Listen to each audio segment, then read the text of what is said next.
What's up, chat? How's it going, everybody? Give me a moment here. I just got back from the post office about 8 minutes ago. Shipping prizes for invitational people. So congratulations to everybody who got prizes there. I am gonna pull up my data, and then what I'm gonna do is start this show, boys. We've got some crazy stuff to talk about. I'm excited. I think it's going to be good.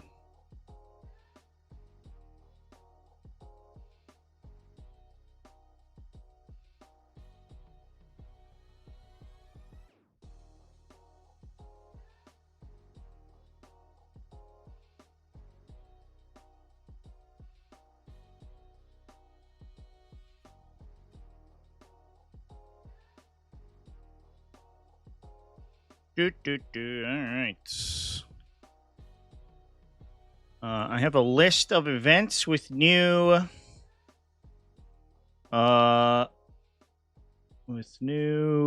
stuff that use the new rules. So that's what we're going to talk about today.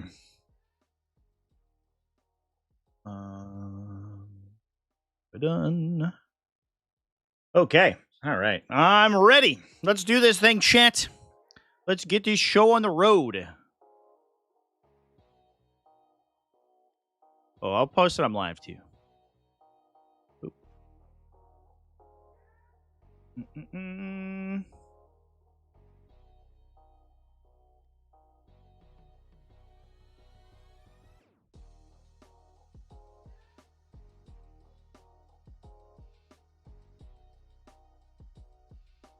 Nerf Imperial agents, indeed. All right. All right. Apologies for the delay, everybody.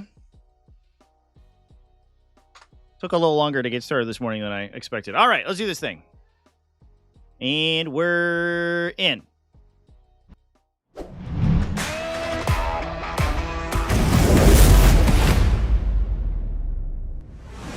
What's up, folks? Welcome back to the stream. It's Monday. We are engaging yet again in a little bit of mayhem. And what a Monday show it is.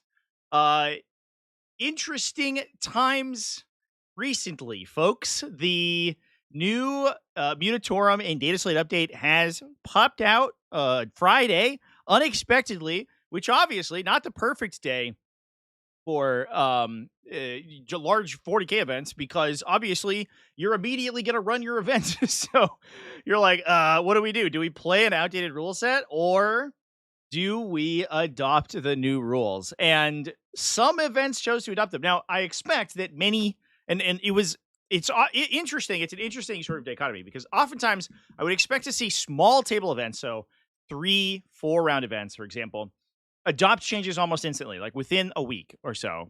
If you have a data slate update that week, if you're running a 3-round RTT, no one's really taking it that seriously. You should adopt any new changes.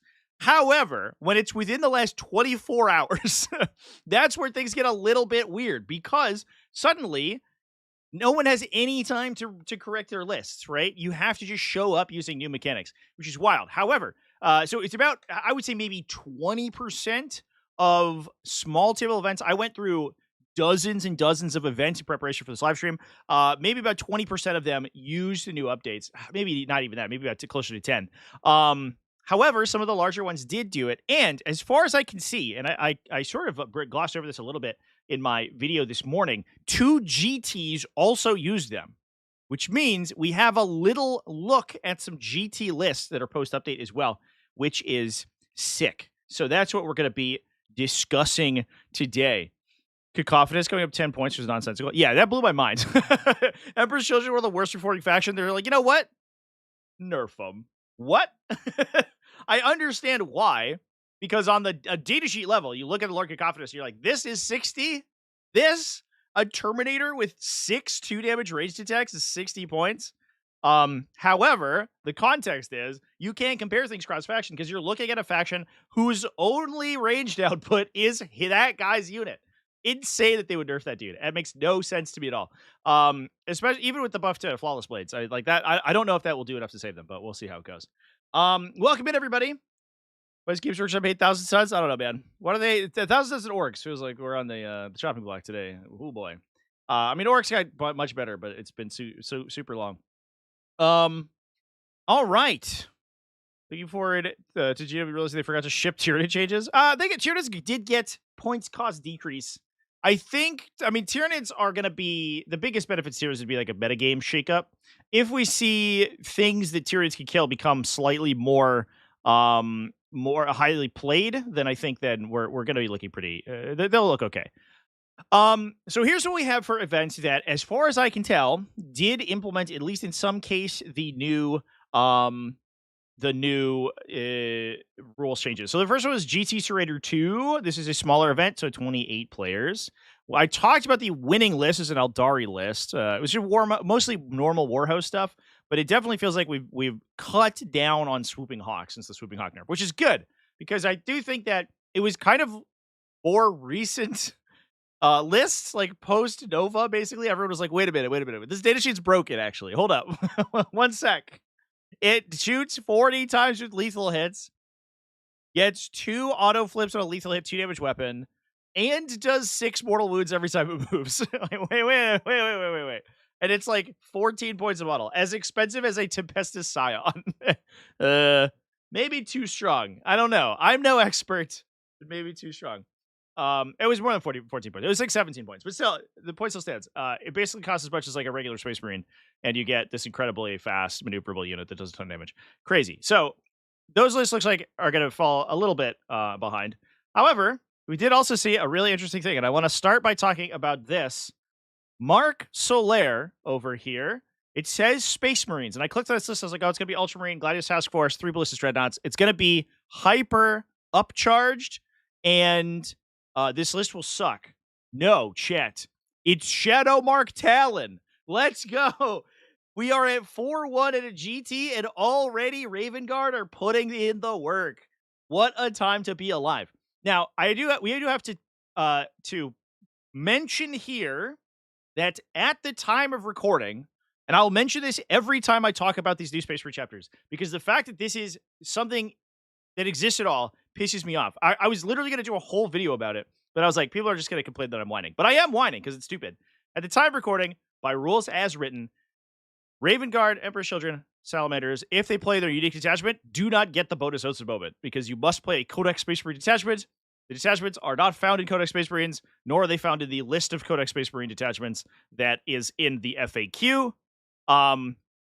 So technically, they don't benefit from the enhanced host of the moment. That said, I think this is a mistake. I for sure hope so, because I think it immediately renders all these unplayable if you lose army-wide +1 wound situationally. That's absolutely lethal to the detachment. So my hope is that gets updated post-haste, forthwith, if you will, because I think that's incredibly dumb. I think at the very least, Salamanders, like, they do a ton of damage. It's their whole thing. It's a side grade for Firestorm Assault Force, and you you do so much damage to begin with. The +1 to wound isn't like nearly as bad, but you might as well just play Firestorm if you're getting it. For Raven Guard, because a lot of their stuff is like kind of this like mid to low strength attack profiles that they're buffing, and for the Emperor's Imperial Fist one, I absolutely just kills them. I hope it gets updated, so I have to stop harping on this because it's really annoying. I really don't want it to work that way, but it is what it is. Yeah. Librarian's Conclave also does, no. So the way to get +1 is you have to play, you have to take no non-compliant units, and you have to play one of the detachments listed in the FAQ. There's a list of detachments that count as Codex Space Marine detachments, and it lists all the detachments from Codex Space Marines, and it lists Librarius Conclave. The other detachments are not on the list, so they don't count. Which is dumb. It's incredibly stupid. Here's my issue. I'm gonna talk about this for 30 more seconds, and I'm done forever, and we're just gonna move on.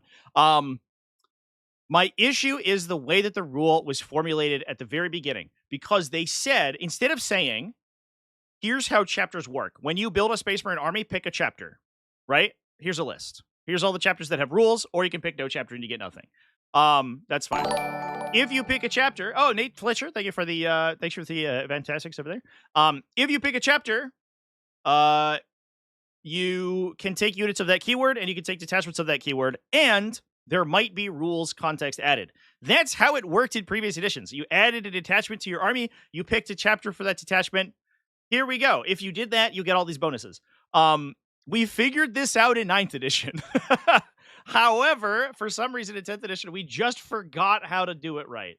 And how it should work is that you just pick a keyword, and they should have rewritten this when they rewrote OS because it created endless problems. What they should have done is just say, here's how the Space Marine chapter ability works. You pick a keyword when you build your list from a list. You know, if you pick one of them, it may impose restrictions and it may give you bonuses depending on the supplement you're using. Done. Now we don't have to do any of this stuff. Then you can play any detachment you want and play Raven Guard in it and get +1 to wound. But we didn't do that, so now we have all these really annoying issues. I'm done with talking about that. I assume in this case that we get +1 to wound with the moment over here. That is how we.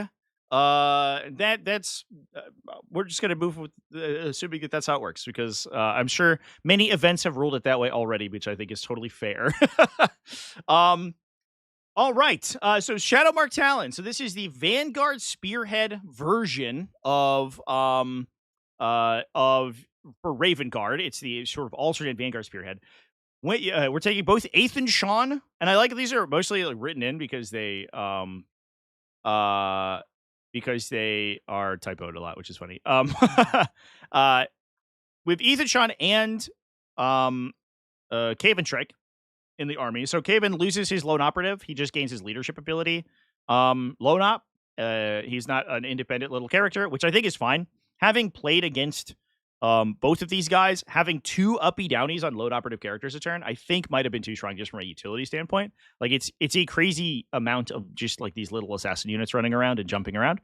Having just Ethan do it is probably for the best.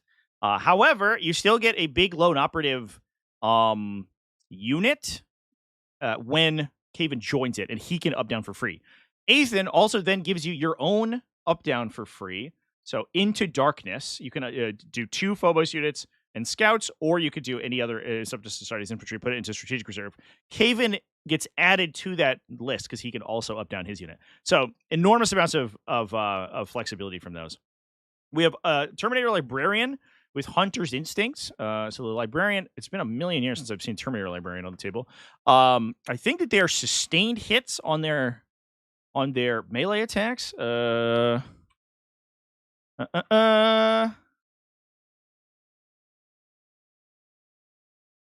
think that's correct. It is, yeah. Sustained hits as their leadership ability, and then 4+ field open against psychic attacks, whatever. But Hunter's Instincts lets you treat the battle round as 1 earlier for the purposes of arriving from reserve, which means if we put this guy in probably Assault Terminators, there it is, a 5-man Assault Terminator squad, we can rapid ingress them right off the bat, immediately turn 1.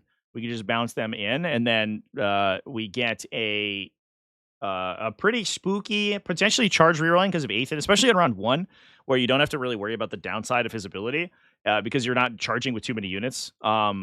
Or you can play around the throw ranges. You immediately can just walk these guys forward and bang a really easy charge right off the bat, sort of bottom of 1. So these guys can be used to force your opponent to like feed you screens. So you can require that they put their forward operators forward, that they bubble out their turn 1. And then obviously if they have things well protected, you could simply not deep strike them and hold that for for later. I also am reminded that the Terminator Assault Squad rapid ingress is for free if you do it nearby your teleport homer. So you can put a teleport homer right in the center of the table, and then if your opponent obviously can draw line of sight to that to potentially be able to shoot the unit when it arrives. However, you can simply not choose to use the effect. So you have so much control over where this unit goes and what it does. It's crazy. And then having just a Terminator Librarian instead of going all in on like 10 Terminators means that it's not an enormous investment. It is close to 300 points, so it's not insignificant, but if it doesn't go perfectly, then it's not the end of the world, right? You're not like, you just don't just lose. Whereas this was 10 Terminators, it would almost be a quarter of your army, and it would be very difficult to come back from that if that unit ended up flubbing and not getting a lot of value out of its drop. Do I think they're using Sean's ability to charge rules as written, or how you expect it to work? I would hazard to guess it would be rules as written. It's not like especially if you only use it like on turn 1 or 2. Usually, it's not like a huge downside when you use this ability. And then later on in the game, you just start choosing things that are in the back of your deployment's army. So like your opponent's like table edge, so you don't have to worry about the like requirement to charge.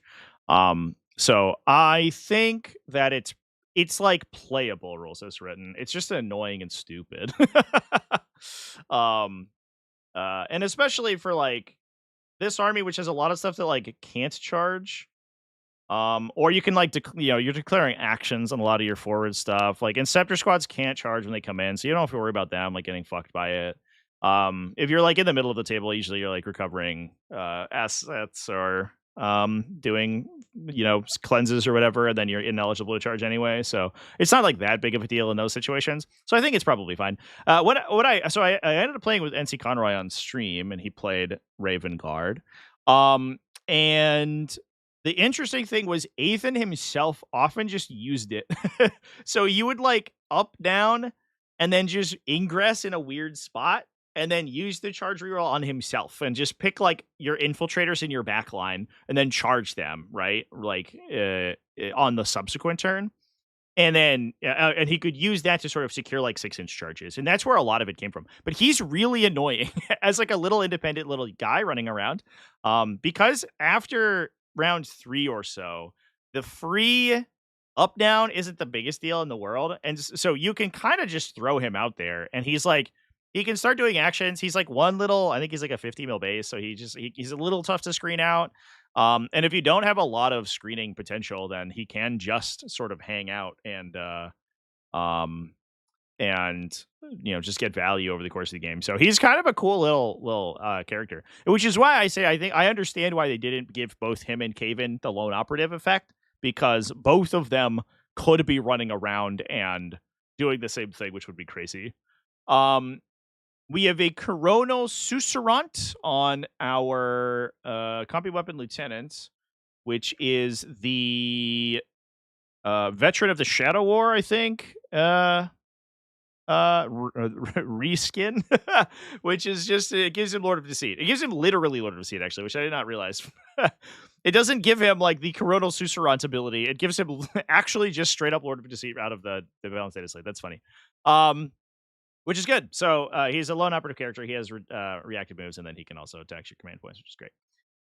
We have Assault Jump Back Intercessor Squad for utility. Big Centurion Devastator Squad. Interestingly, a big and a little Centurion Devastator Squad. Bolters and Grav Cannons on the Centurions, which is interesting. We can give them +1 AP. But the downside is cover for those units. And we don't have a way to strip cover, as far as I understand, right? I don't believe that Centurion Devastators have any cover ignoring stuff innately. And the detachment doesn't. It just can give them the +1 to hit. But it gives them +1 to hit if they're greater than 12 inches away from their target. Which for what's it called? Stunning Fusillade. Which means that their bolters don't get rapid fire. And we're playing bolters on this unit. That's absolutely bizarre. That's a weird loadout. Usually these would just be twin linked las cannons. But I mean the grab cannons are good. Like, so I guess if you assume that you can dodge cover, it is very good. And I guess the +1 AP and ignore cover are very similar. So on the grav cannons, it makes sense. It's surprising to me we would be playing bolters in that unit rather than missile launchers. We did take missile launchers on a second unit of 3, which I kind of like, because we can dedicate these guys to like kill a light vehicle without having to throw the big unit at them. Because oftentimes what will happen is that these like you want these units expose themselves at all, and your opponent immediately goes to attack them. Because as soon as you can see 1 millimeter of a Centurion Devastator, you put every single gun you possibly can to that unit to reduce its power over the course of the game. Because if you just let it shoot you for the entire game, it goes insane. It's incredibly crazy. We also then had 2 units of Inceptors just for utility stuff. one with plasma, one with assault bolters, and then this big unit of plasma inceptors, a big 6-man unit. Now, I really like this unit, and I think it's underplayed in this detachment.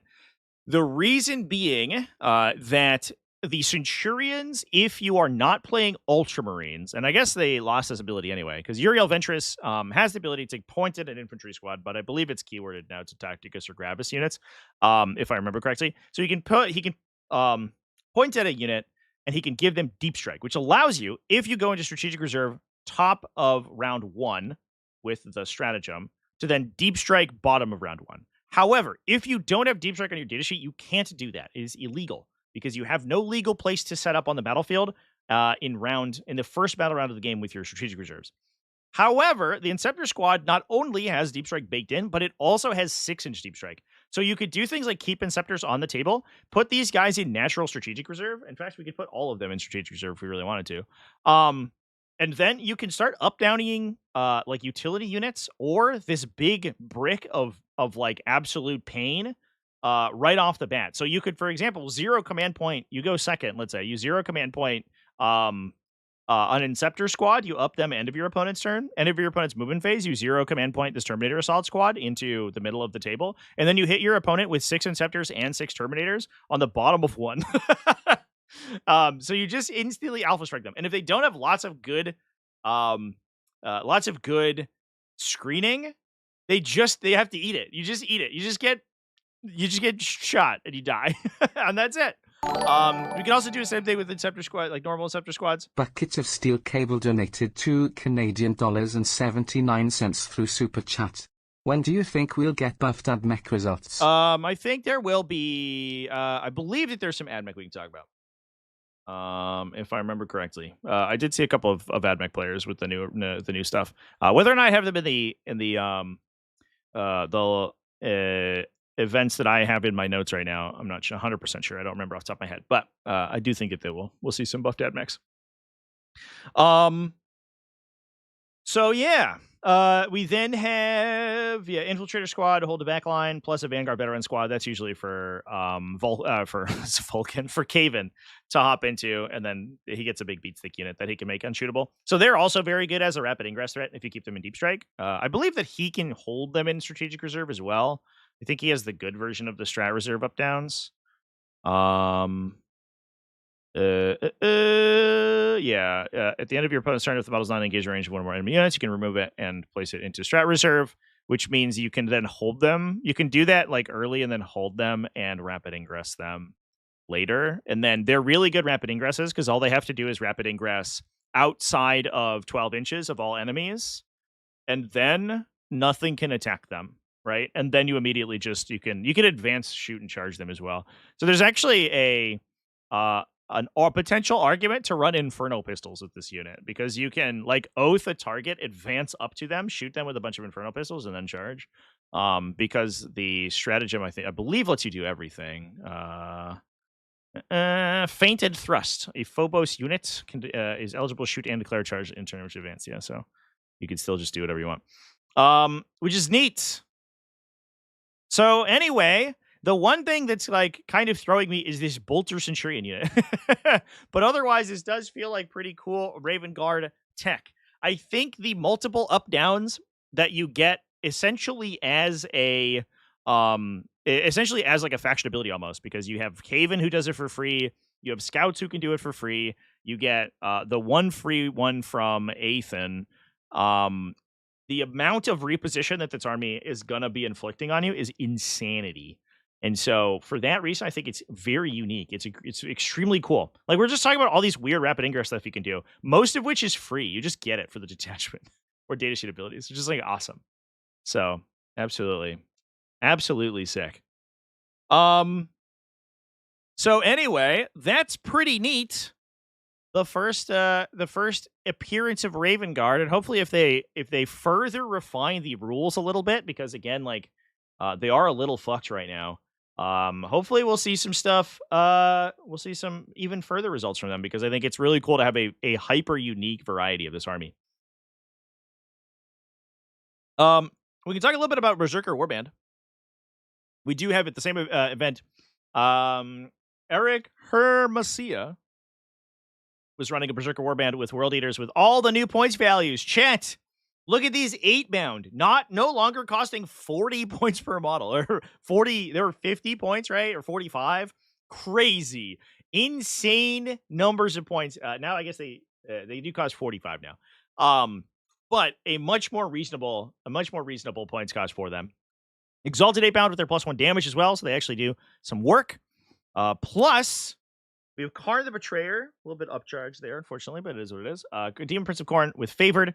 That's a nice place for Favored of Khorne, actually, because he's usually going to be on the table for a while. I'm actually surprised, and maybe it's just because we don't have a ton of like infantry just on the battlefield. I'm surprised that we had Demon Princes fall off so hard. It feels like we had Demon Princes in every single World Eaters list until immediately, like just one day we didn't. And I think maybe it's like because people realize that their stratagems aren't that good, but discounting like -1 damage strat or charge rerolls is a big one. Just like being able to just bang a command point reroll on a charge roll for free is really nice. Once they nerfed Forge Fiends, that was a big one because a lot of times all you would just do is save for Overwatch and you would just Overwatch for free every turn. However, nerfing their Overwatch is a big deal because all your opponent has to do is move something in front of the Forge Fiend that they don't want to shoot. And then if they trigger Overwatch, the Forge Fiend is going to miss every attack because it doesn't get rerolls anymore. So once that happened, we saw a lot less Demon Princes, but it looks like now we have more points. I mean, he might be back. 2 Khorne Berzerker units, so we can attach the Master of Executions and Karn the Betrayer. He has Battle Lust in the Master of Executions, which is +1 to charge. That's the one we usually don't see. Reroll charge rolls. In addition, while you have reroll charge rolls from Blessings of Khorne, you get +1 to charge. Yeah. So you have 2 charge rerolls between that and the Demon Prince doing it for you for free. Kind of nice. That's a little neat.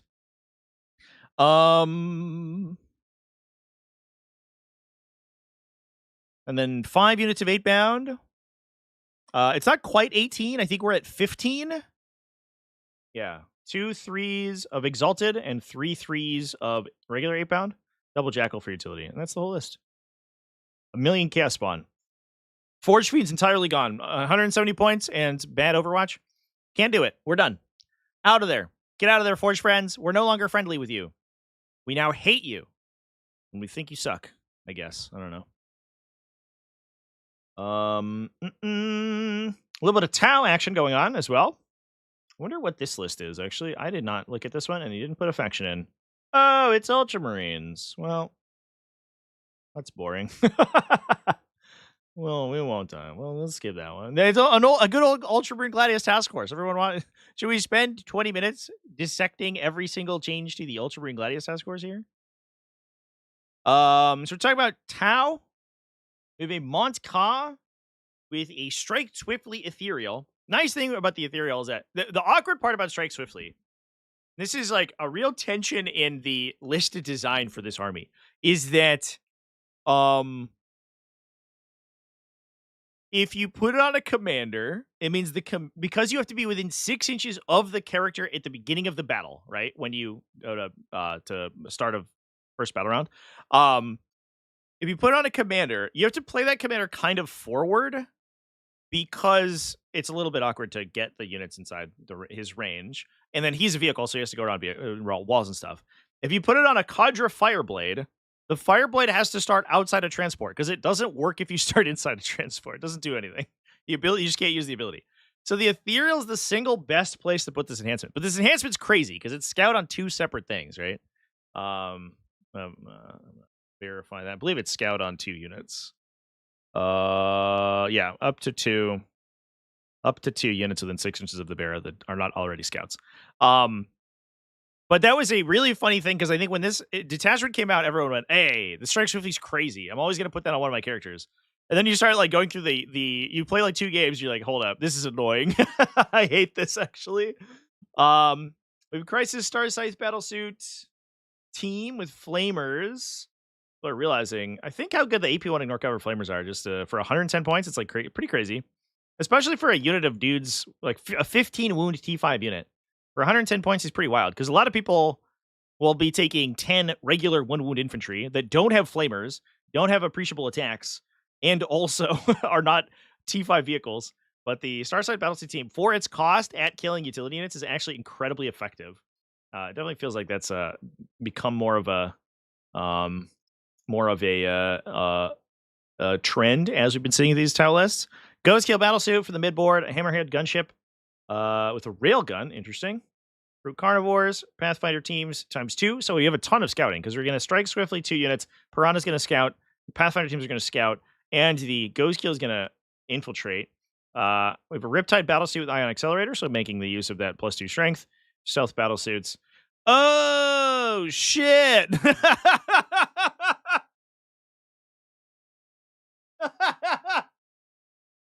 I did not read this whole list through, chat. What the fuck? I was like, where are all these points going? We clearly didn't take multiple Riptides, and we clearly didn't take multiple Hammerheads. I wonder where the damage output from this is coming. It's a fucking TAUNAR. You can strike swiftly the TAUNAR, chat? We brought out the big ones. Can you do that? Is there any reason you can't do that? Yeah, just units instead of the 6-inch scout. I think there used to be a rule that Titanic couldn't get it, but I think that's gone, right? What the fuck? That's amazing. I'm gonna verify that that's the case. I'll just open the core roll PDF. But I don't believe there's any reason you cannot scout a Titanic unit, right? In which case, holy shit. He just toes outside of a terrain feature, and then it's like, I'll go first, just fucking toes in. Blast your army. Oh my god.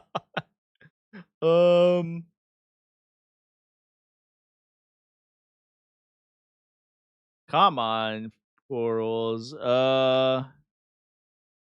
Yeah. Just restrictions on dedicated transports that the whole unit has to have scout to give it to them. Just make a normal move, 6 inches. So the TAUNAR surveillance ground, this guy's fucking data sheet. This is amazing. This is much more exciting episode than I expected it to be. Where's the TAUNAR Imperial Armor? Here we go. Let's go, boys. All right, what are we doing with this fucking guy? This big goober. So he starts at move 8, which is a little bit slow. I don't think. Oh, we get assault actually, right? Because so he can scout 6 to move 14 plus D6. You could pay a CP to auto advance him, so he could move 20 inches on the top of round 1.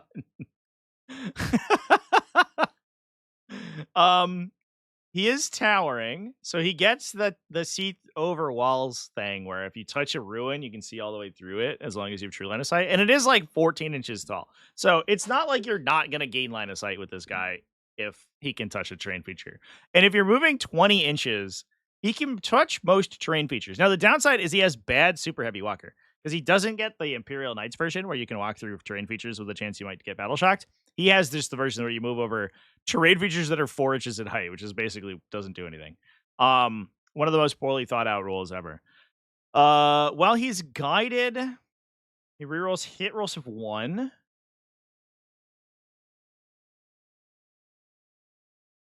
Which is nice. The other benefit is that, and we talked about this a while ago, previously, you basically never, like this guy was basically non-functional because he's split down the middle between anti-infantry, like defensive guns, and then big anti-tank ordnance. And previously, in the old version of the Tau rules, if you spotted for a tank, all his defensive guns got -1 to hit, so they hit on 5s. If you spotted for infantry, his big guns would get -1 to hit, so they would hit on 5s. So he could never split fire. It always sucked if you split fired. It was really bad. So big stuff like this were super trash. However, with the rules update, you can now do that pretty effectively. What are we rocking today? Fusion Eradicators, a cluster shell launcher, Triaxis ion cannons. What's the top gun? The Triaxis ion cannon are the arm guns, right? Oh, heavy rail cannon array. We mean business. This farm is fucking insane. So he's got He's got 2 shots at strength 26, AP 5, 16 flat damage. With lethal hits and assault. We can't forget. If you target your guided unit, gain lethal hits as well. Not useful because we would literally the entire game on 2s, but might come up. You never know. And then we're running the ion cannon, so he gets 2 D6 plus 3, strength 9, AP 3, 3 damage blasts. Plus, what's the other stuff? Fusion eradicators. He gets that in addition? Oh, is it 1 and 1? Is that the other arm gun? One sec. What are the arm? Oh, you can replace individual arm guns. So he has 1 3 damage blast and he has 1 fusion gun. Which is basically 5 strengthened fusion guns belted like stuck together. Yeah, that profile is actually sick. Strength 10, AP 4, D6 damage, 5 shots versus D6 plus 3 at like a worse profile. But this gives you a heavy infantry sweeper. So if you need to, if you're just shooting like a bunch of big goobers, like a bunch of Terminators or whatever, you can just flip that gun into them and you do a trillion damage. And again, we can split fire all we want now, and it's not that big of a deal. And if we have Pathfinders as well as stealth battlesuits, we can get the benefit of the Pathfinders because there's 2 Pathfinder units in this army. We can get the benefit of the Pathfinders without having to worry that we're losing the stealth battlesuit rerolls because he has reroll 1s baked in if he targets a guided unit. The more I think about this, the more it makes sense to me. Does this seem hyper competitively viable? Is it sick and definitely not bad? Yes. It certainly seems that way. Like, if you don't have good... So he has a ton of infiltration, right? He's infiltrating, like, 4 units. If you can't block the scout, and this dude just moves 20, he can shoot anything. And the question is, like, whether or not you can get guidance on it.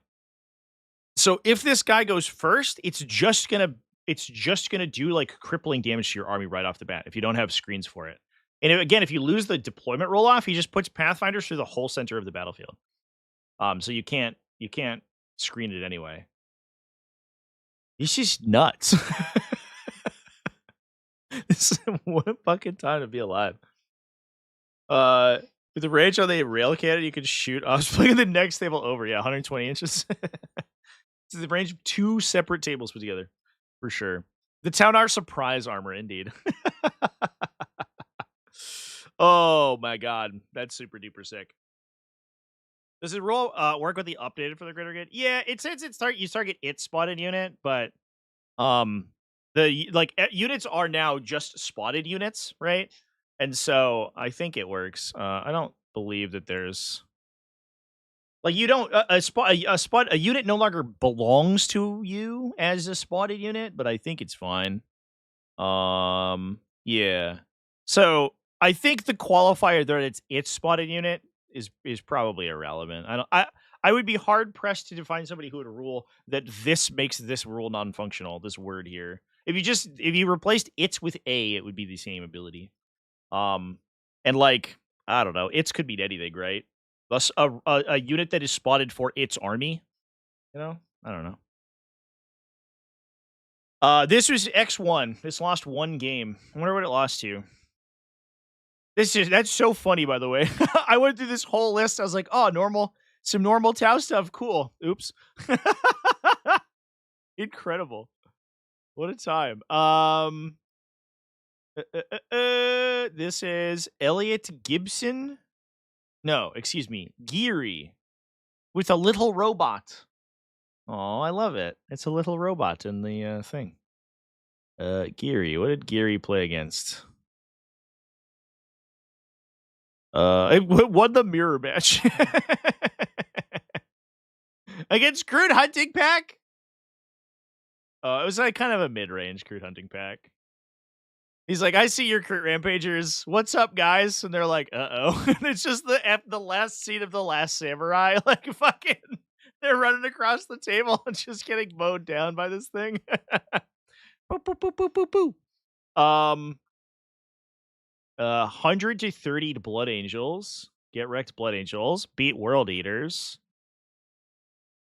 Lost to Thousand Suns. Is this post nerf Thousand Suns? Yes. Whoa. Interesting. Although I think the Thousand Suns player went 3 and 2. Interesting. But if anybody could kill the TAUNAR Supremacy Armor, it's almost certainly Magnus the Red. We didn't even play Magnus. Wait a minute. What? It's Thousand Suns without Magnus? We just left him at home? He's like, listen, I gotta pay all these extra points for my bow goats and my Mutilus Vortex bees, so we gotta cut the big guy. The only guy who can reliably get my rituals off, we're gonna get rid of him. Wild. Well, you know, it makes sense. And beat Dark Zeus. Also the mirror match? Wait, this Bliss played nothing but mirror matches. What? That's crazy. But I imagine, like, I mean, Tao's like shooting's mid-range, right? And their units are really big. So if you just rock in, you go first and you just immediately kill 2 hammerhead gunships and you just like pass the turn. Your opponent's like, well, this sucks. I guess I lose. I could see it. There are Crisis Sunforged teams, but I don't think they're going to do that much work because they need 5 swound and they miss a bunch of times. Wild. What a list, chat. That's crazy. That's an insane army. I love it. I love it. Creative stuff like that makes me really excited about 40K. My favorite kinds of lists.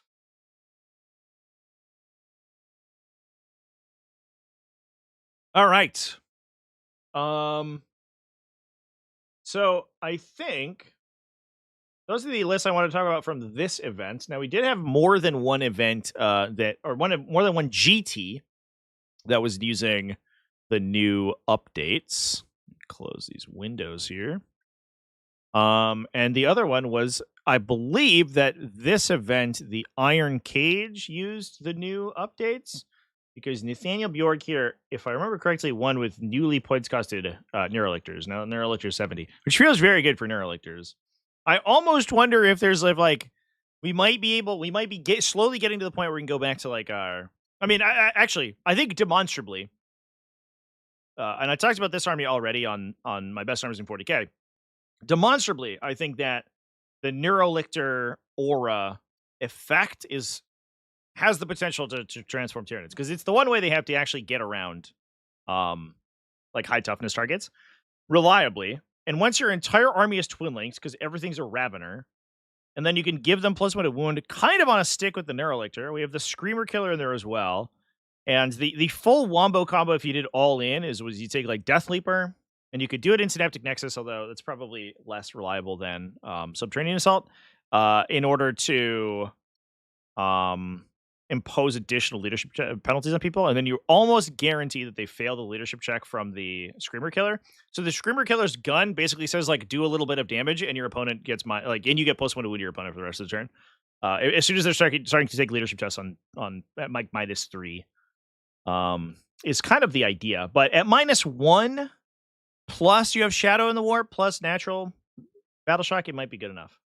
That said, we could talk about some other armies. I already talked about that one in my video this morning. So let's go.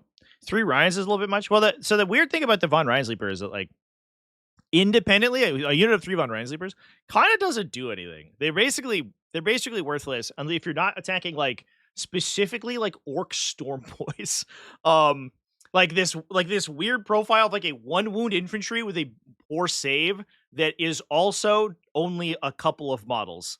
But if they attack a 10 model unit, they won't do enough damage to kill it because they're 3s into 3s into most targets, which means that you're only handing them about half of your attacks in saving throws. And if they have good saves, they're just going to make those. So if you go to like 10 dudes, you're going to kill like maybe 5, and then they just kill you most of your unit in the crackback. However, if you have all 3 Von Ryan Sleeper units and you can dedicate 2 into a single target, they're relatively efficient. You're going to trade down, but that's fine because you basically pay for board presence. They're good at screening because you have a lot of individual drops. in order to take over the middle of the table. And then like you're putting multiple of them into a single target. And the math actually says that you're starting to do 10 to 12 damage, which is the point where you start to kill other utility units really consistently. I actually kind of like the triple Von Ryan Sleepers.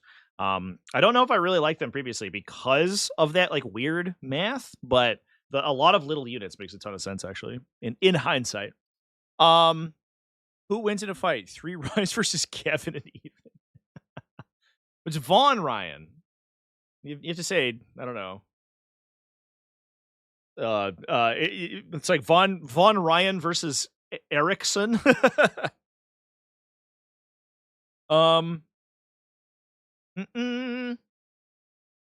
It's funny that nerd lists relying on Neuralink just get worse the more popular NIDs are.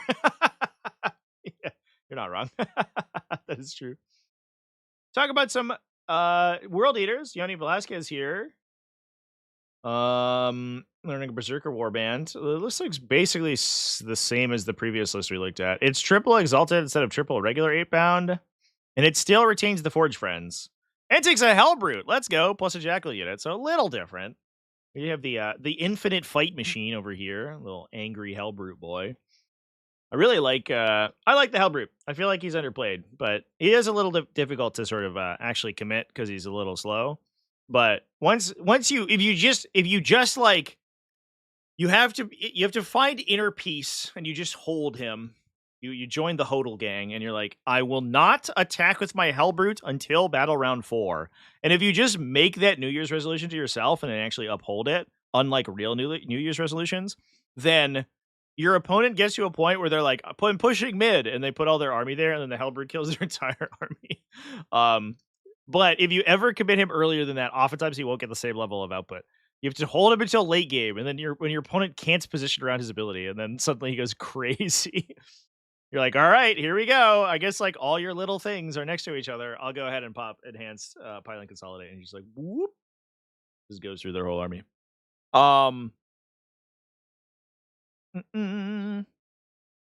We've got Robert Moreland with post-nerf Astra Militarum. Although Bugonsko's going down to 100 blew my mind. This unit that's in every single list that is incredibly powerful went down in points. I was like, what? That's crazy. Tempestus Command Squad. Wait, what's attachment is this? Mech Assault. Cool. Okay.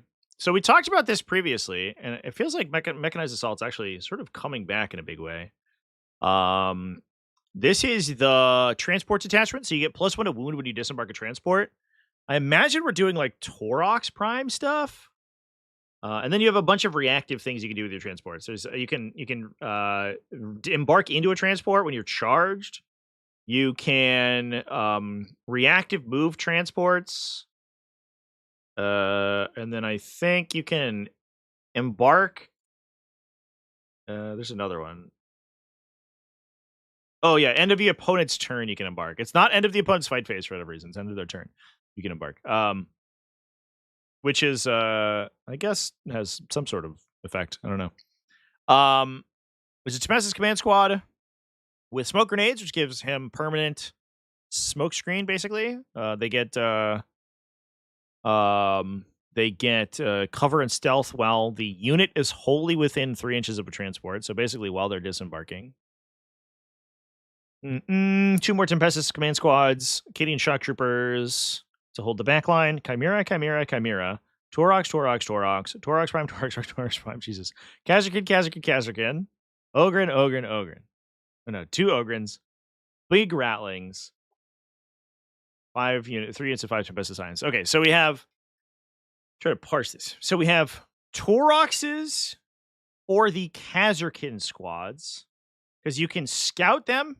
Move, advance 15 plus D6s, plus D6, disembark if it's round 2 onwards, or if we have command rods on the... No, the command rod doesn't matter here. The Tempester Prime, I actually don't know. They still give 1 order. It was always a weird sort of tension with the unit. Yeah, they issue 1 order, so they just issue themselves orders. It used to be that you would take command rods on them, and then you would take like individual characters like Ursula Creed, and then you'd run Ursula Creed at the transport, and then disembark her with them. Then she would issue a second order to a bunch of units. It looks like we're just not doing that. We can just issue orders with Gaunt's Ghost units. But they can up if you're going second, and then drop and issue a second order to the Kazarkin. So you could be first rank, second rank, plus +1 to hit on 2 units, thanks to Ibram Gaunt. But the potential threat range of these guys is, if I'm doing my math right, they could move 6 + 15 + 6, 27, and then disembark. So you could put a Kazarkin 30 inches away from where the Torox started. Now, it doesn't auto 6 advance, I don't believe, in this attachment. You have to play Hammer of the Emperor for that, which is the combo you used to play.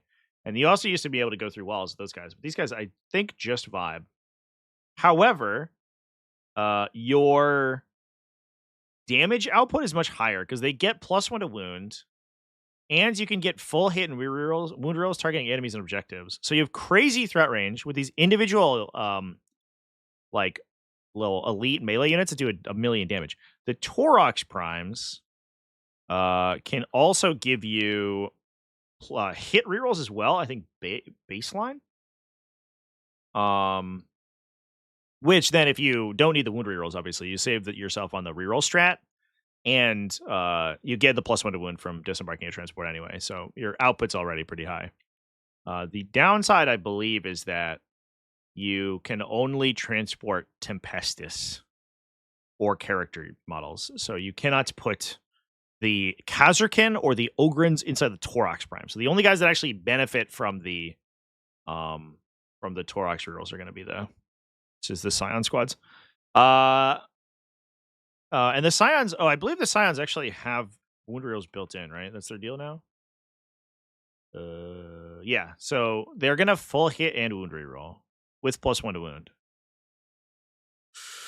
Naturally. Fuck. That's a lot of damage.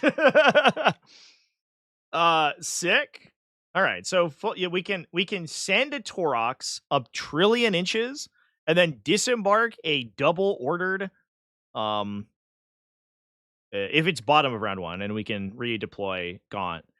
Disembark a double ordered Kazarkin squad, then full wound hit and wound reroll with it. Then every Torox prime can just disembark Tempestus Scions with full rerolls and +1 to wound. And then we just have a bunch of Chimeras. The Ratlings can disembark and then re-embark into the Chimeras because they can move after shooting. So they get +1 to wound. They shoot just a bunch of guns, and then they hop back in the transport, which is neat. And then we have another Ratling unit, I guess, for another one of those, just in case. They can, I think, dual embark with the Ogren squad, so we just get a second unit. Or we can use them as infiltrators to stop people from blocking the scout moves. And then Ogren squads are just good coming out of Chimeras because they have 1 trillion attacks between guns and melee. The downside for them is that their ballistic scale isn't particularly good, but that's not the end of the world because they have so many attacks. If you need them to kill 5 dudes, they'll just freaking do it for super duper efficient. This army's horrifying. I hate it. Thanks, I hate it. I already don't like transports, and there are too many transports here. Everything's in transport. Jesus. What the fuck?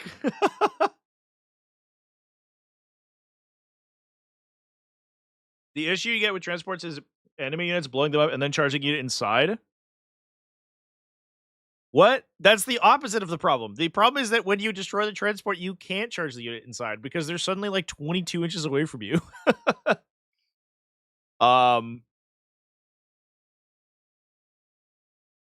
In my opinion, I think it would help because transports are so flexible in 10th edition.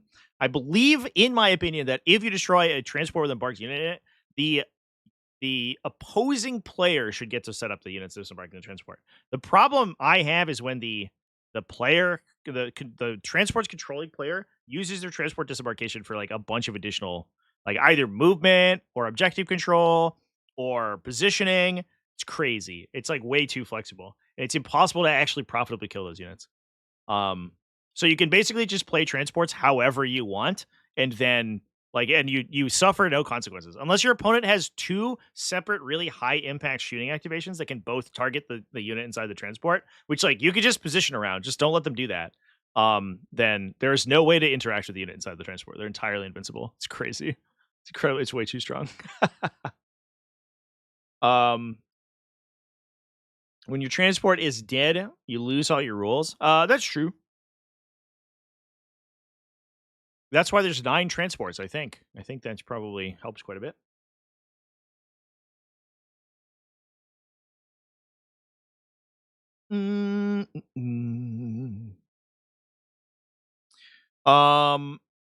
But anyway, what a cool list. We're 2 for 2 on sick lists so far, so let's go. Actually, we're kind of batting 100. I guess the World Eaters list are kind of normal, but the all these ones are really sick. We got some Grey Knights. Should we talk about Grey Knights, chats? X and 1 Grey Knights. The Snake of Justice. I don't know what that means, but it is funny. Peyton Beard over here running a Warp Bane task force. We've got Castle and Crow, Nemesis Grand Masters ×3, a Strike Squad, Razorbacks ×3. The new Razorback ability is +1 AP, right? That's their deal. Because they lost fire support, which is a little unfortunate. I actually think it could make some good use out of it with the heavy weapon squads, not necessarily like Brigaders, but you know, just like 5 little tiny purifier squads. Although just deep striking those guys is usually better anyway.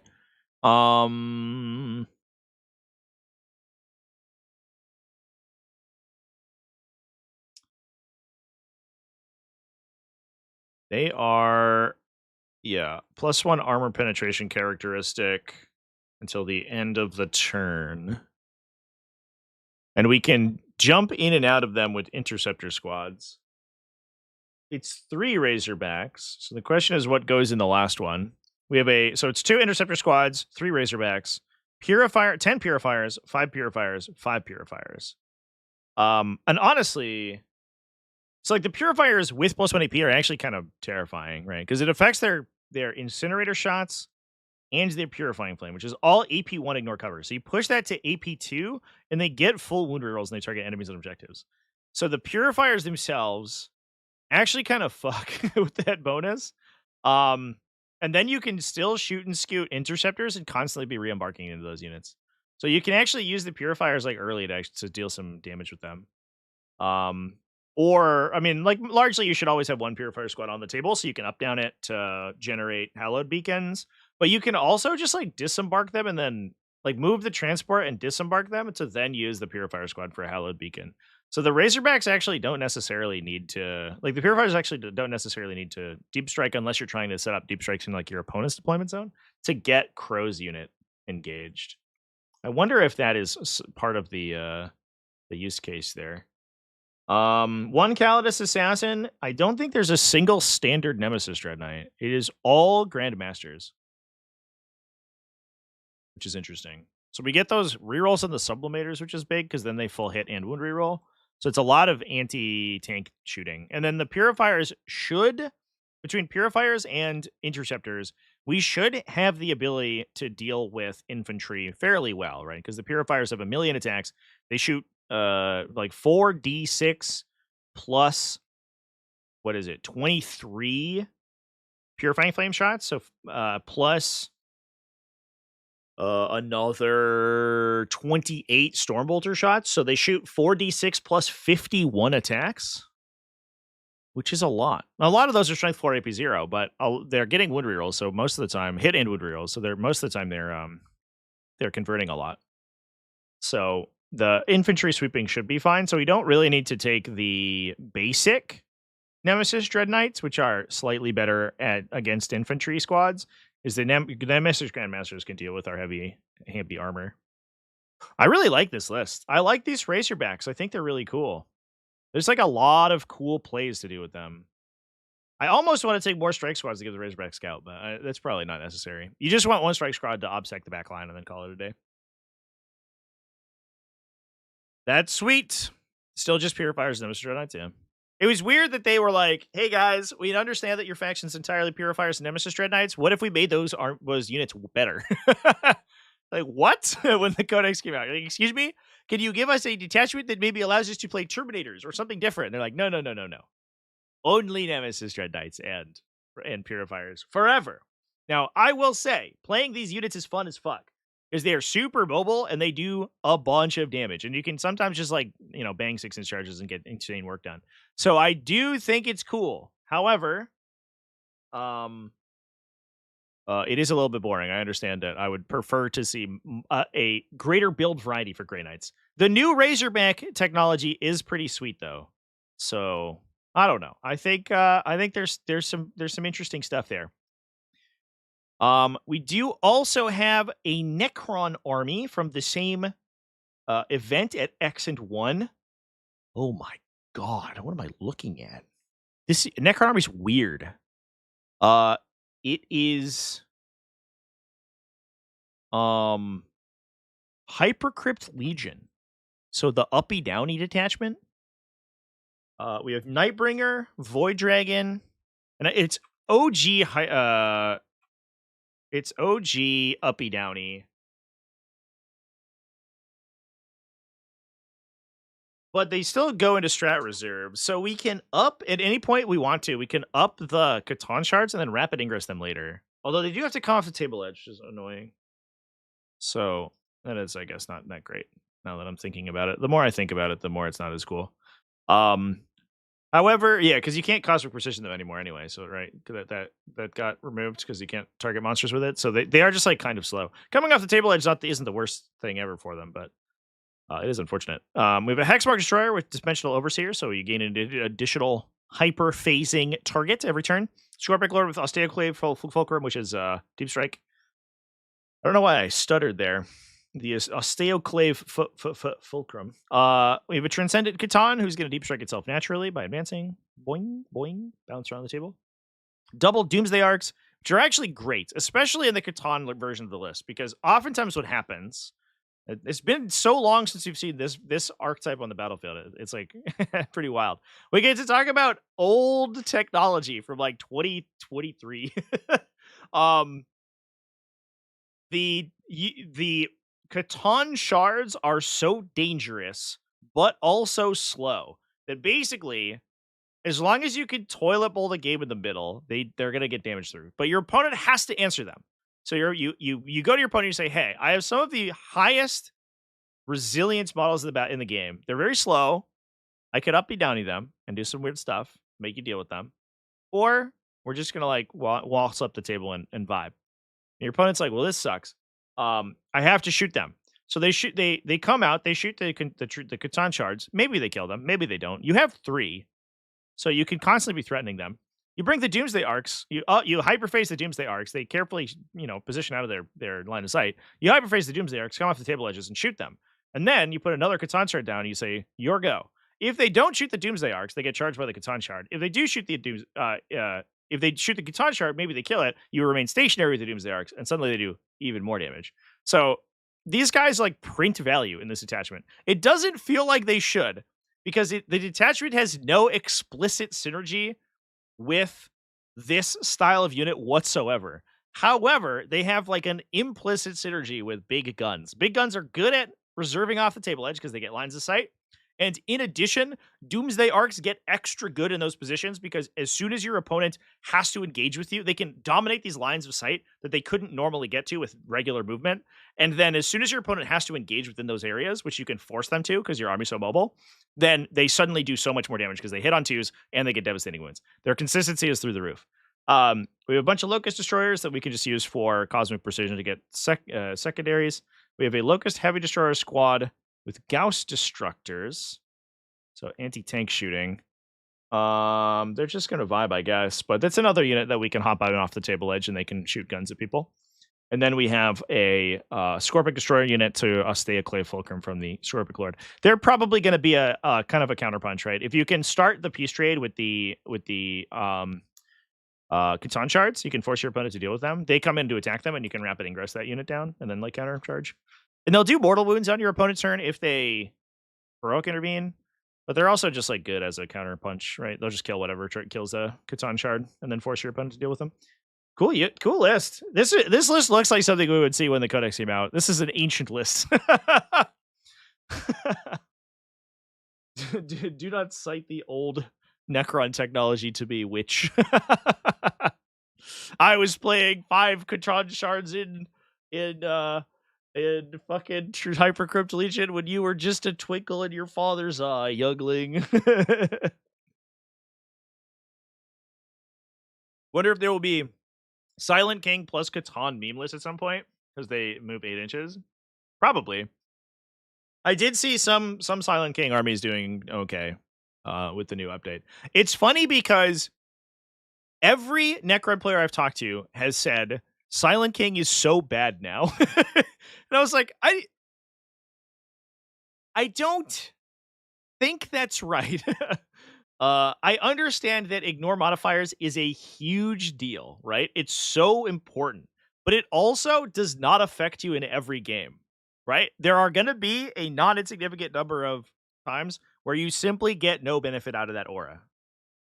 However, +2 movement is useful in every game. There is never a game in which you say, oh man, half of my army moving +2 inches is not relevant right now. So it's like, it's definitely a side grade, and he did get cheaper, which is also good. But there's this narrative that Necrons got nerfed. I was like, what are you talking about? This is crazy. It blows my mind. It's just difference is the only difference, and people don't like change, which I understand. Me neither. I don't like that either. All right. So I want to talk about. Oh, we can stay on the Necron train. Actually, we have a couple more Necrons to talk about if we would like. Because Walter Langendorf, 3 and Ode. One of the best Necron players in the world, I think, in my opinion. He 3 and 0'd a Gigabytes event. So this is very competitive meta. It's the pro tabletop meta in Georgia. 38 player RTT that use the new updates. Now, be prepared for this list to be super weird because it has 3 Psychomancers in it. A unit that I constantly have to look up what it does because I don't remember. This is called, would you like to choose fixed assassination, the list? Look at this character selection, chat. It's so long. It goes for days. So Psychomancers, once in each of your turns, the start of any phase, you can force an opponent to take a battle shock check at -1 within 18 inches. Does not require visibility. Then they also are just Death Leapers, so they give enemies -1 to battle shock checks, or they give enemies a battle shock check if they're below starting strength, within 6 inches in their battle shock step, and they're a -1. So we have the ability to disrupt scoring 3 separate times, right? And there's no reason this is not an aura ability or anything. It's a targeted battle shock check. So you have 3 chances to fail a very pertinent battle shock check at the start of the Necron player's turn, which means a battle shock check at -1 is many cases either a coin flip or worse to fail, and they have 3 shots at it. So the chances that you succeed all 3 extremely low, right? Worst if you're a leadership 6 unit and you're like slightly better than a coin flip to pass the first one. It's probably only about 30% that you pass both the first 2, and from there it's about we'll call it 16% that you pass all 3. So if you run a unit to the center of the battlefield and you say I'm going to hold this middle objective, they force 3 battle shock checks on you. If you fail any of them, they can take the objective back from you if they have something on it. Bucket of Steel Cable donated $6.99 through Super Chat. Give us the admech turtle boy. We want to know if it's I'm a good tortoise. I'm a tortoise, chat. Yeah, we'll do admech after this. There's an admech at X1 here.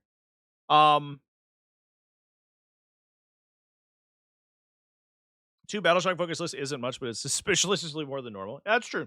I will say, Walter's lists are some of the most creative I've ever seen. This man, he loves his hero hammer. He loves his mass character builds. And he loves his MSU, and he's really good at building weird lists that catch people off guard. This is one of those lists. I always say that there's this meme where you go to a tournament, you look at somebody's list, and you go, Wow, what the fuck is this? Either these are all models that you thought were cool and you're just playing them because you think they're neat, or I'm about to die. And it's a coin flip. It's 50-50. You're like, there's tactical marines, and we've taken like I don't know, some sort of weird forge world thing I've never heard of. Either these are your favorite models, or you have technology that is beyond my comprehension. And Walter Lagendorf is certainly the second half of that. He will do some weird shit and then you lose. So 3 Psychomancers to drill battleshock checks and stuff in the middle. So you can never it's very rare that you can contest the middle objective from this army. It's basically always gonna hold them down. It's Awakened Dynasty, so it always has character respawns available. So anytime you try to get in and deal with some of these characters, you could potentially be resurrecting them. In addition, I don't believe that there is a restriction on using that stratagem more than once per turn. It's just locked to phases. So if you shoot a character to death, we can reset it. And then if you charge a character and kill it, we can also reset that one. If they're 2 separate characters, obviously you can't do the same one more than once. But because there's so many characters, oftentimes we're going to get to potentially Eternal Revenant back 2 units a turn, which is a lot of additional value off these guys. We have a Staff of Light Technomancer with Netherrealm Casket. He's going to hop into a Canoptic Wraith unit, so give them stealth and be really super annoying. So this is kind of like the unit that's actually taking the middle of the table. Doomsday Arcs to sit behind them and shoot guns. Canoptic Reanimators to keep them alive, because we have all the reactive reanimation plus repair from the Technomancer on that unit. It's kind of standard stuff. And the rest of the list is really just huge amounts of MSU. So it's going to swarm the table with these little units that are all individually kind of difficult to kill. And if you kill their character, they can just respawn the character and it's fine. So a lot of times they'll just be delivery systems for characters anyway. So 2 Locust Lords with Locust Destroyers. So we have 2 sets of hit rerolling critical 5-up lethal hit guns. Plus the Locust Lords, I don't want to say that they're like good at fighting, but they aren't bad at fighting. Not quite as bad as most Necron characters because they have the cool sword. So they have 4 strength, 8 AP3 devastating melee attacks. So once you get engaged with them, they're actually kind of spooky to get rid of. And then they also have a 5+ feel no pain and 6 wounds. So they're like little mini Enagic Dermal Bond guys. They're not as good. They don't hit as hard. They aren't as hard to kill. But they're like almost there. Sometimes they'll just randomly live through stuff because they have the equivalent of like 9 wounds with 4+ invulnerable save. So you think about it and you're like, actually, killing this guy is like almost like killing a bloat drone, right? Like it's lower toughness, but it's higher. But it has a better invuln save. So and then it has less wounds, but it has a feel no pain to make up for that. So it's like actually like it's killing kind of a difficult to kill unit. And then it can respawn if I don't kill him, so we can continue to get value out of him. So that's like a little bit spooky. Plus, we have obviously the Scorpic Lord with the 4+ feel no pain. So he's like impossible to kill, and then you kill him and he respawns, and you're like, great, I love this. I'm having a great time. Plus, we have 2 more Scorpic Destroyer units that can all do that. And we can do all sorts of stuff with them, right? We can stage up to fight the middle. The units are relatively small individually, so they hide in a lot of places. We can also like rapid ingress them off the table edges. To try to get those Scorpic Lords into engagement. And then obviously this guy basically always gets into the fight because he's just impossible to kill by himself. So that's the list. And then like any of this stuff you don't fully kill is just going to start reanimating back to full effectiveness very quickly because you only need about 2 reanimations, maybe 3 to regenerate basically an entire unit. So oh, Locust Lord can't get up? Oh, I think you're right, chat. Yeah.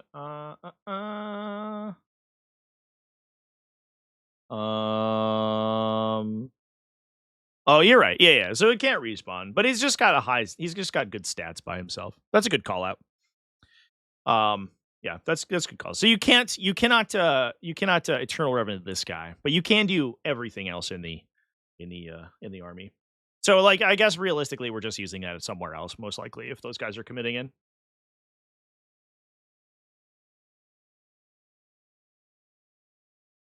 Pretty wild, chat. These are some of the weirdest lists we've talked about. Turns out when you switch up the meta 24 hours before an event, or less than 24 hours before an event, things get really weird. All right, we want to talk about some Adeptus Mechanicus. Let's talk about Spencer Feuerstein? I'm gonna go with Feuerstein. Feuerstein. I'm locking it in. That's what we're doing. Running a Halo Screed Battleclade. So this was X and 1, lost in the finals, it looks like. But won all its other games. Rocking old Belly Boy. Belisarius Call at his new expanded, very expensive points value, but he gives you 1,000,000 rerolls, so it's fine. We're okay with it. It's good. We've got Sanctified Ordnance, Tech Priest, Manipulus, so additional distance and additional range, and rerolls on hazardous checks. We've got 1 Ranger unit, 1 Vanguard unit. I guess we're like, we don't need that much battle line because we're spending 175 points on call. And now that his battle line ability is slightly better, you're going to choose it a little bit more often, so it's probably okay. We have Iron Shredder Ballistari, 2 units of them, because they now have additional shots and twin linked as well. So 6 Cognis Las Cannon shots, 6 Cognis Las Cannon shots, all of them at twin linked. So we can full hit and wound reroll against Call's target, which is a little scary. We've got Cataphront Destroyers to benefit from the Sanctified Ordnance, so additional range and reroll on the Plasma Culverin overcharges. And then we've got double Onager Dune Crawlers with Eradication Beamers to use the more consistent profile because they shoot 3d3 shots now with Sustain 1. Tyranxi Sky Stalkers, also a higher strength, I believe. They went to strength 9, I think is the difference. Is that right? Am I crazy about that? They went to... I think they went to strength 10 on their focus shot. Is that what happened? Now I can't remember the changes. It's better. It's better now. It shoots a bunch of times and it does good. It's good. It's good damage. Pew pew. The big benefit too is that it's like good into a variety of targets. It's not necessarily all.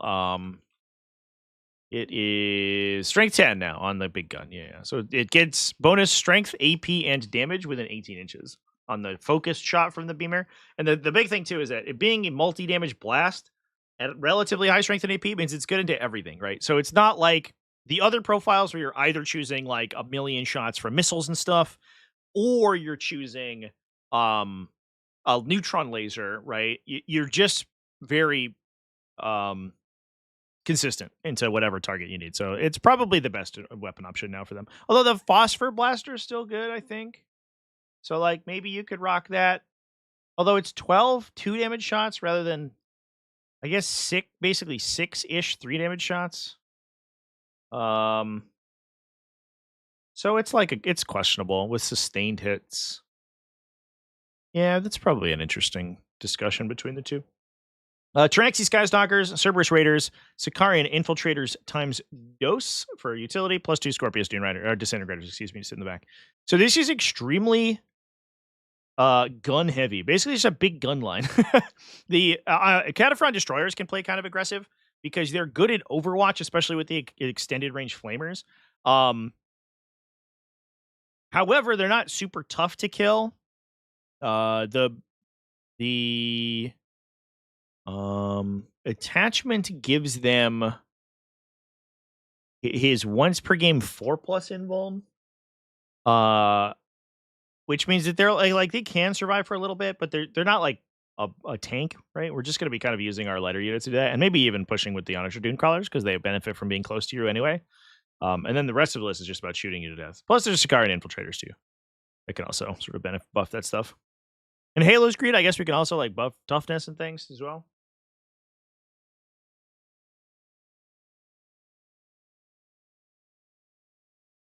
Don't need a lot of battle line in admech vehicle because none of the vehicles need battle line of function. I guess that's the case, right? The only benefit is that like you're losing the -1 to be hit in melee sometimes, but you don't really need that so much in the early game. You just need it later on, but then you could just push your 1 battle line unit forward with your Dune Crawlers to get the -1 to hit. It's the Space Marine also with extra steps. Wrong. It's cooler. You know what? Can't argue with that, chat. It is pretty cool. Good stuff. All right, the rest of the list for this event, I think, are kind of normal things. There's like a Viron Victorium.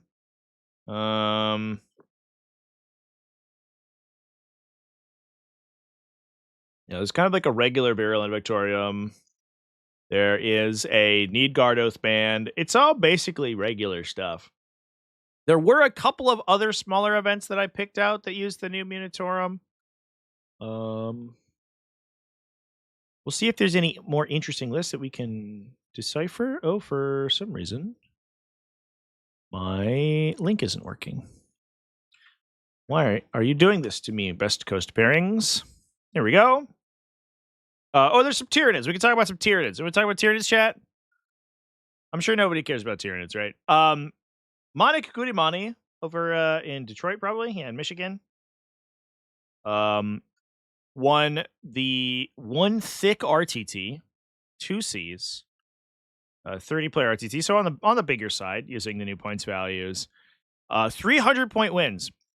Tyranids don't win super often, but when they do it with style. Because so far, out of all the Tyranids we've talked about this weekend, we talked about 2 Tyranid lists with a combination of 9 wins, and all of them were 100 points. Is that right? 9 or 8?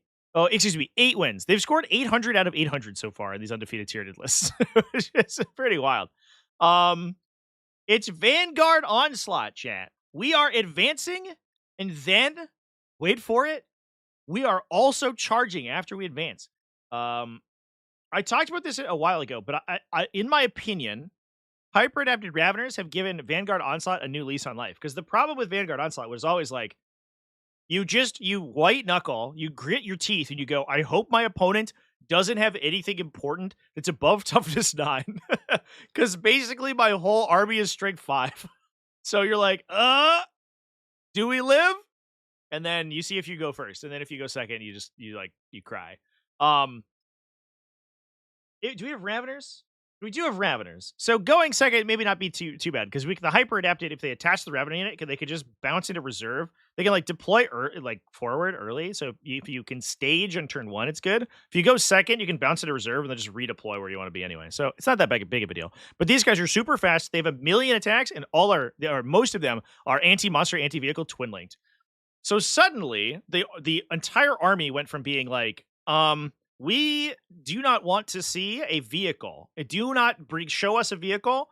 If I can't kill it with repeated Moloch mortal wounds and shooting at it with my 1 exocrine, I don't want to deal with it. 2, immediately being like, I will sick 15 of God's most horrific monstrosities, evolved for 1 million years to kill specifically that rhino, on your favorite vehicle, and I will murder it. So I think hyper-adapted Raveners have definitely changed this army quite a bit. We have the Swarm Lord, which is really interesting. Because he's a guy, I guess. Gives you a free command point, plus he's a CP tax, which is cool. You could use a Wing Type Tyrant, but the problem I find with the Wing Type Tyrant is it's really big, and so it's hard to hide. Because Tyranid units tend to be really big themselves, they eat up a lot of the line of sight blocking real estate around the table. We have a Biovore for utility, 30 Gene Stealers. So we're just pinning our opponent in their deployment zone with 1 million forward operators. Double Neurolector. Oh, excuse me. Triple Neurolector. 70 points. We're almost back to release points values for these guys. Regular Lictor, double Raveners to join the hyper adapted, plus Von Ryan Sleepers to clear turn 1 screens. What a sick army. We're gonna go first.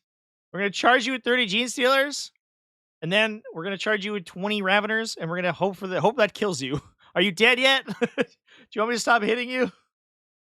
It's a lot of 2 damage twin linked. It's a ton of 2 damage twin linked. The Raveners attack, I think, 33 times with 2 damage twin linked, and then each Broodlord has 2 of them as well. Wild. Let's go. Please don't pre-measure. Yeah. Just please don't pre-measure. Incredible. We love it, chat. So congratulations to Tyranids taking that one down. We have another Astra MORElitarum list. Lyle Dixon over here running Astra MORElitarum. Is it anything new? It's Mechanized Assault, so it's the same. Oh, there's 2 Rogodorn Tank Commander, though. Are these old points values? Hold up. Oh, he just built his list points down. It's Mechanized Assault, not Hammer of the Emperor, but we're starting with 2 Rogodorn Commanders. Interesting. Jungle Fighters, Chimera, Torox. Only 4 transports, 1 Hellhound, Kazarkan unit, Ogren Squad. So most of the stuff we talked about in the previous list, right? We don't use the Tempestus Scion Torox Prime stuff. We're just running Kazarkan into our opponent's face, then probably dumping Gaunt next to them. So the commanders can order the transports. Then we dump Gaunt next to the Kazarkan, give them a bunch of buffs, and they blow something up. Like right off the bat, turn 1. Then we have Rattlings and Ogren that can hang out in the Chimeras. And then another Rogaldorn battle tank. So we're backing it up with 3 Rogaldorns. So we're not 100% in on all the transports getting work done. We do have the backup of just killing you with Rogaldorns the old-fashioned way if things go poorly on the transports. However, I don't believe that there is a single piece of synergy between the detachment and the non-transport vehicles. I will verify that, but I think that literally everything requires transports. Yeah,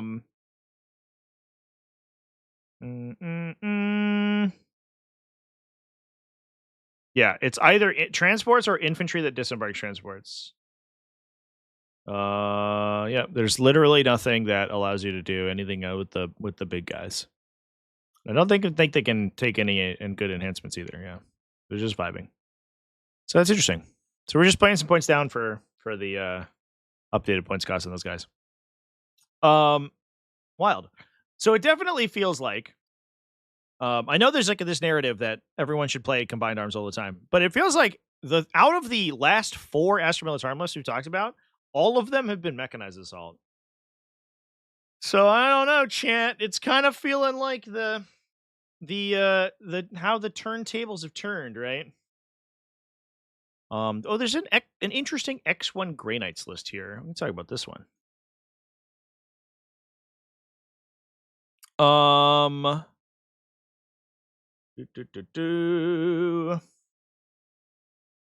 It is a Sanctic Spearhead. I don't know what that does, chat. All right. So the name of the list is Asterisk Land Raiders just got cheaper. The Golden God donated $5 through the Super Chat. Golden God! We're gonna talk about ECMAR, man. We can talk about Emperor's Children after this. I don't know if there are any Emperor's Children lists off the top of my head. But it could, yeah. We can talk about them after. Emperor's Children being like randomly nerfed is not exactly what I think they were expecting, but people have said that the flawless blade buff makes it feels pretty good. It definitely seems good to me, but like, man, did they not need to go up in points on their Lord Cacophonus? So most of their existing lists got worse. Like got rendered unplayable. You have to reorient your list now, which is really annoying. I mean, Emperor's Children need more nerfs. Yeah. Unplayable. We could render them unplayable. We'll talk about this list real quick, and then we'll go ahead and talk about the other stuff, about some Emperor's Children lists. Thank you for the super chat as well. Golden God. I am untethered, and my rage knows no bounds. It's 2 Nemesis Grandmaster Jonas with Fragstorm grenade launchers. Oh yeah, they get a chest-mounted grenade launcher right now, right? Can they take anything besides frag grenades on them? I actually don't know.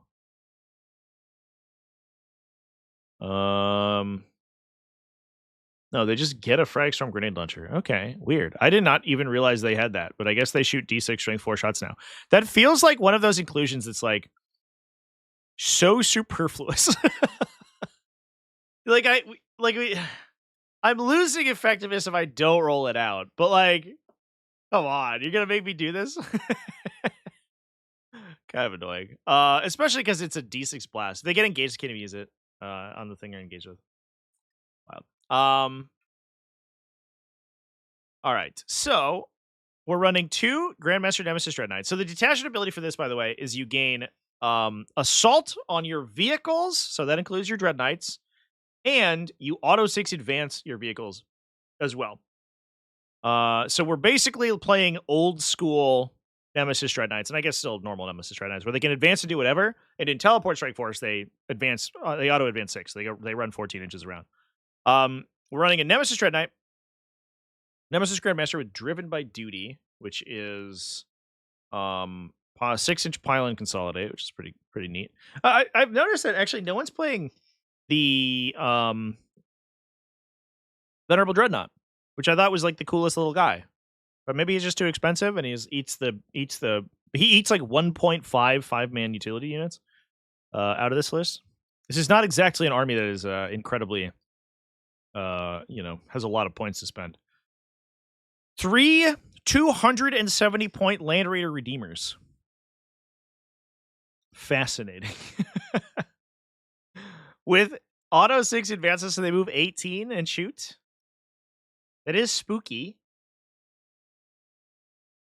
And then 3 Nemesis Dread Knights and a Subductor Squad. I love this list. It's so dumb, and I love it. It's just 5 Dread Knights and 3 Land Raiders, and that's it. That's the whole army. There's a strat to fall back, shoot, and charge. There's a strat to heal itself, 3 wounds. It is a strat to give +1 to wound against monsters and vehicles. Phenomenal. And it is a strat to move through terrain features. Jesus. Okay. I'll level with you, chat. I get it. I get it. This actually seems kind of sick. Everything's a 2+ save. Everything hits like a fucking truck. Everything's super fast. What more could you need? The only downside is that like the only like dedicated anti-tank is like the Nemesis Grandmasters. We can't advance and charge with them. We can only advance and shoot, but you can do like rapid ingress stuff with them. Even if you up down now, because Gate of Infinity now lets you rapid ingress out of it, which previously you couldn't. You just have to hold yourself off the table for a turn, but then that lets you like hop in and go blow people up. But I think you just end up like burning all your command points on +1 to wound to make your otherwise kind of mid-strength weapons really good into monsters and vehicles. Once Flamestorm Cannons would start winning on 4s, they do go kind of crazy. Plus, you start winning on 4s with multi-meltas and the heavily armored targets, and then that starts to get really spooky. So I get it, chat. I love this list, actually. I think this is sick. Super cool. Super duper cool. I love it. A Salamander player in you is seeing 2 Land Raider Redeemers. I know. I made that Land Raider video like ages and ages ago, where I was like, I played 7 Land Raiders. Let's go. It was like 3 Redeemers, 2 Godhammers, or 3 Godhammers and a Crusader. And I'm like looking at that list. I'm like, unironically, might actually be really good now. Like, I'm gonna level with you. I think this might be meta. Because it's like they're so cheap. 220 for the Godhammers is crazy. They get +1 to wound to oath now, which they didn't at the time I made that video. And I'm like, oh boy. I think these units might be good. This list is very much that same energy. Oh man. The age of the 2+ save vehicle has dawned upon us, chat. Prepare for an endless cavalcade of 250-point Rogaldorns and 220-point Land Raiders. All right, we want to find some Emperor's Children, huh? We have a 2-in-1 Emperor's Children from Gigabytes we can talk about if we want to take a peek at that.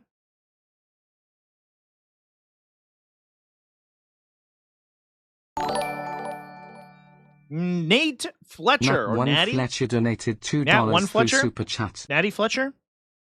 Thank you for the super chat. Appreciate you, bud. I like that. I like that a lot. Emperor's Children. Let's talk about Emperor's Children. We have a 2-in-1 lost in round 2. What did they lose to? I guess that's probably important.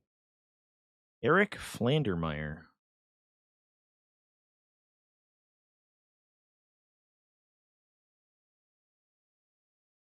Oh, they lost to World Eaters. Sad. I guess just like a superior trading army, which kind of makes sense. That does feel like a kind of a mirror match. Although World Eaters do, they don't have advance and charge. If they did, I guess they don't have as much advance and charge as Emperor's Children do, but they do have just better stats than Emperor's Children. It's a little bit sad. It's like a Berzerker Warband versus Emperor's Children's like. It's like that Spider-Man meme, except one of the Spider-Mans is like ripped. So it's a coterie of the conceited, double winged demon princes, pledge of unholy fortune. So auto flip a 6. The more I see this, as much as I love this enhancement on Lord Cacophonist, I love it so much. The more I see it on winged demon princes, the more I think I like it, because you just get to hold it against like Melta shots and stuff that you just want to blank out. And late game, flipping a 1 to a 6 on your hit roll goes crazy because it's lethal sustain. So you could potentially roll a 1 to hit and then turn it into 6 damage, which is wild. So I think I kind of like it. We've got a Pledge of Eternal Servitude prince, so he can play kind of aggro, and then you can regenerate him when he dies. 1 Lord Cacophonist, double Lord Exultants. Infractors, Tormentors. So 2 Stabby Boy squads, and then 2 OBSEC units for utility. Chaos Rhinos to deliver the Stabby Boy squads. We found them, chats. Finally, someone wants to take a flawless blade. We found 1 unit of 3 flawless blades out of the entirety of the Emperor's Children. It turns out they had been flawed for so long, but now they may be truly flawless.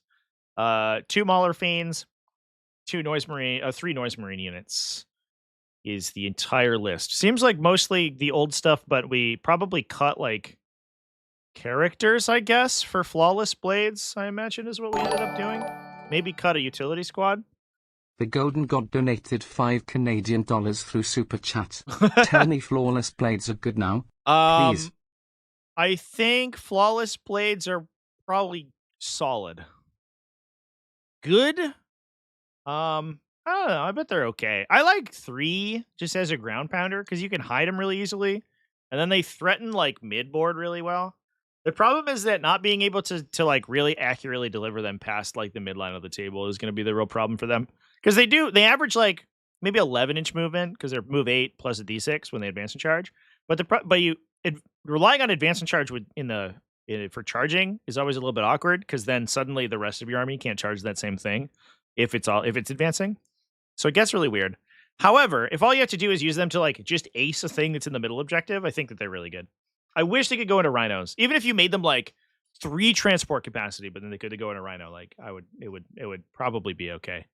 But it's the faction is so rhino pilled that it's tough. Although the Emperor's Children Land Raider being 220 points is actually maybe interesting. So I don't know. Maybe there's a Land Raider list somewhere in there.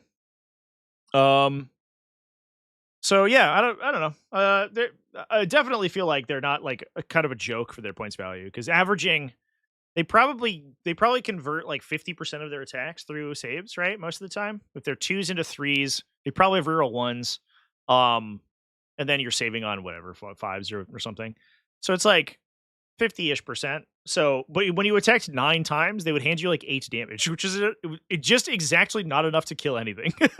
But having 12 attacks for unit of 3 and handing you 12-ish damage is like, all right, that's probably good enough to kill like a rhino, reasonably reliably, which is kind of the baseline of where we want to be with an army that's just trading 1 for 1 with your opponent until you die.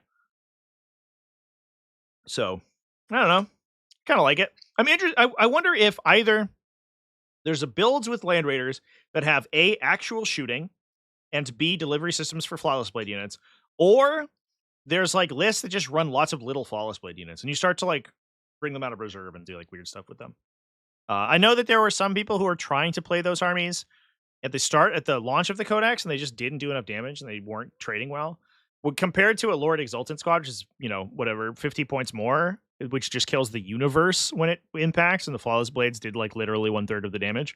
It was really embarrassing. But now that they do more, I feel like it's maybe a little bit more interesting. We'll see. I don't know. I definitely am upset about this 70-point Lord Cacophonist, but there's certainly some play in here somewhere. Running 6 as a missile unit. Yeah, the problem is you have to get them into range of something, right? Like 6 is going to kill a ton. It's going to kill like basically anything they impact, but you have to get them into the thing that they're about to impact. And when your opponent can just see where they are on the table and be like, I'll just not go near them with whatever is like valuable, then you're just like shit out of luck. And as soon as that unit exposes itself, as soon as it leaves the cover of a ruin, it immediately dies, right? They're not that hard to kill. they're just like 3 wounds with T5, right? They're just a 3+ save. Like whatever. They'll just instantly vaporize. They're all told like a couple of orcs, basically. The equivalent resilience of like a 20-man orc break, basically, which is that eats multi-damage shooting. Rapid ingress into cover? Yeah. Land Raider Flawless Boys? Yeah, maybe. If we play the detachment one. The transport detachment. I haven't really read it since the codex came out.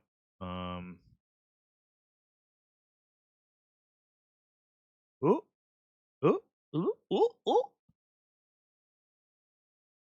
Obsec stuff. Go through models. Okay. Cool. Fucking. All right. Disembark for a transfer that made a move. But if we're playing Land Raiders, doesn't do anything. Reactive disembark. I mean, after your opponent shoots you, it's okay. But then if you then you don't get your special rerolls, so that's weird. Outflanking strike. You can uppy downy transport. It's cool that you don't have to do uppy downy and occupy transports. And then end of the fight phase, we can re-embark. Oh, that's good. All right, so we get reroll once to hit and wound on a unit that hits on 2s and wounds on 3s, which is so you're almost fully converting.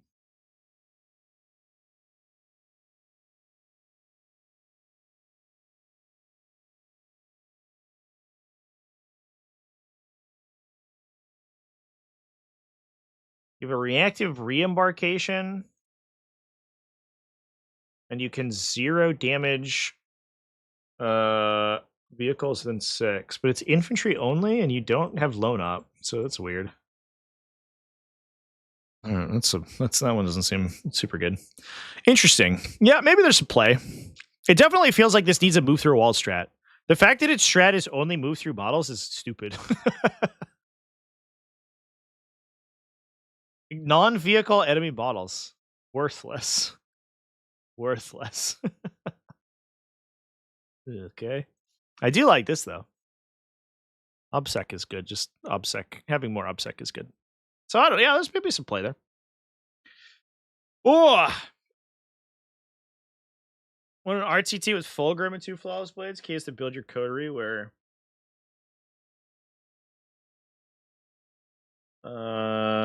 you get crit on 5s and Fulgrim. Cool. But here's, I guess Fulgrim doesn't need the lethal, right? Because he already has sustained and his output's pretty high. So I guess that makes sense. I think like most of the time, once you're in crit 5s, like you're like probably doing okay. But if you have, it does kind of require that you have built-in critical effects to begin with. All right, chat. Well, that's all the events that I had in my notes. So I think that I'm going to go ahead and start to ramp things up over here. I do have so a couple bits of news. First of all, T5S2 Season 9 Finals tomorrow, 5 p.m. U.S. Eastern Time is when that's going down. So I will have an event up for that shortly, right after this is complete. This stream is complete. So please come hang out with me for that one. We're going to watch Nemo versus Majunior. That's Astra MORElitarum versus Tau Empire. We're going to see if Tau Empire can find enough attacks to kill all of the spooky Astra MORElitarum little boys. In addition to that, I have a game. I'm going to double check. I believe it's on my calendar. I'm going to verify. Oh, I didn't put it on my calendar. Excuse me. I have a game scheduled this evening. And I have to verify the time because we believe that we talked about time and I forgot to write it down. I think it's at 5, so I believe it's in an hour over on Twitch. Yes, 5 p.m. UC soon. So, Yeah. So I'll be seeing you all in an hour or so. So yeah, I'll see you over on Twitch over there. Thanks everyone for hanging out with me, folks.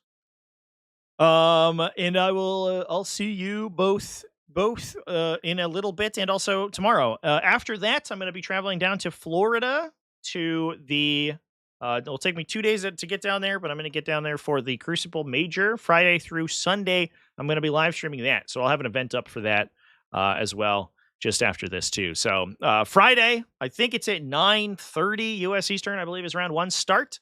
We're going to be streaming a huge event, 8 rounds of Warhammer 40,000. Some of the that's the Art of War metagame, so we're going to see some freaking insane games. It's going to be crazy down there for the Crucible this year. 150 players. So please come hang out with me for that one all weekend. It's going to be amazing.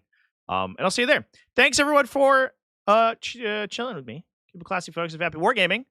And I will see you in the next one. Goodbye.